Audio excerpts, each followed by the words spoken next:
What is capital structure decision?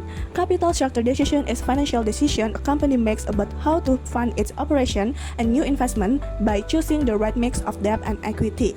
Or, in the short, the capital structure decision determines a firm balance between debt and equity financing. The goal of this decision is to 1. Minimize the company cost of capital or WACC, and 2. Maximize firm value, and the 3rd, balance the trade-off between risk and return. Why is capital structure important? Because it influences several key aspects of a company's financial performance. First, it affects the cost of capital, where the right mix of debt and equity can lower financing costs. Second, it impacts financial risks. As too much debt increases the chance of financial distress. Third, it influences ownership control, since issuing new equity can dilute existing shareholder ownership.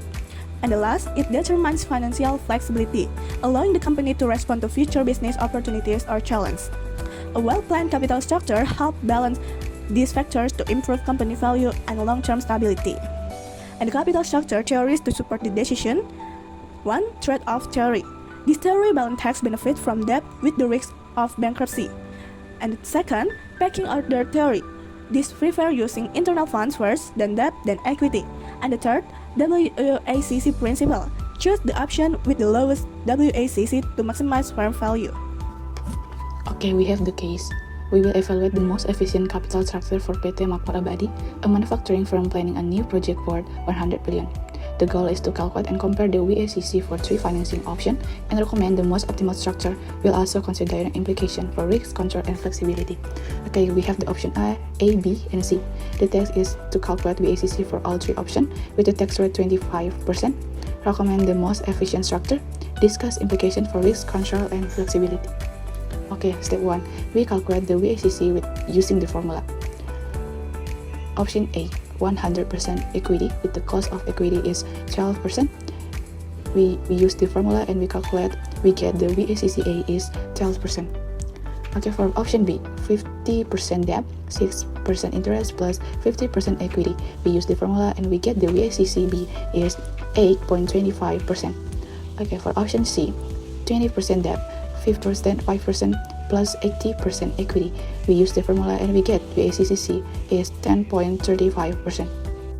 So what the most efficient structure? So the most efficient capital structure is the one that gives the lowest weighted average cost of capital or WACC.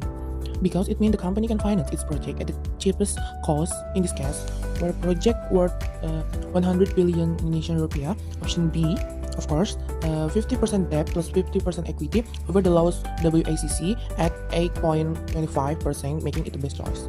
So, using more debt can lower WACC because of the tax benefit from interest payment or tax shield. However, too much debt increases financial risk as the company must pay interest no matter its financial situation. Option B provides a good balance. It takes advantage of lower borrowing costs while keeping financial risk under control. Choosing option D means the company can minimize financing costs and protect financial stability at the same time, making it the most cost-efficient and reasonable option. So for step 3, implication for risk control and flexibility, we already comparing for option A, B, and C. So for the risk by option A is lowest financial risk because no fixed interest payment, eliminating bankruptcy risk from unpaid debt. And for option B, highest financial risk, significant debt 50 billion leads to large fixed annual interest payment or 3 billion per tax, implying returns in good time but increase the risk of financial distress if cash flow are low. And for option C, moderate financial risk, less debt for 20 billion means lower annual interest payment because 1 billion per tax, reducing financial risk compared to option B. So the last is conclusion. So based on the WACC calculation, option B, 50% debt plus 50% equity is the most efficient capital structure with a WACC of 8.25%, making it the best choice of financing the 100 billion project. This option provides the lowest financing cost by benefiting from tax saving on interest expense, although it increases financial risk due to higher debt obligation. If the company has stable and reliable cash flow, option B should be selected. However, if financial stability is a concern, option C, 20% debt plus 80% equity over a safe balance between cost, risk, and flexibility, even though its WACC is slightly higher at 10.35%. Option A with 100% equity is not recommended as it has the highest financial cost without the benefit of debt. So that's all. So thank you all. See you in the next time.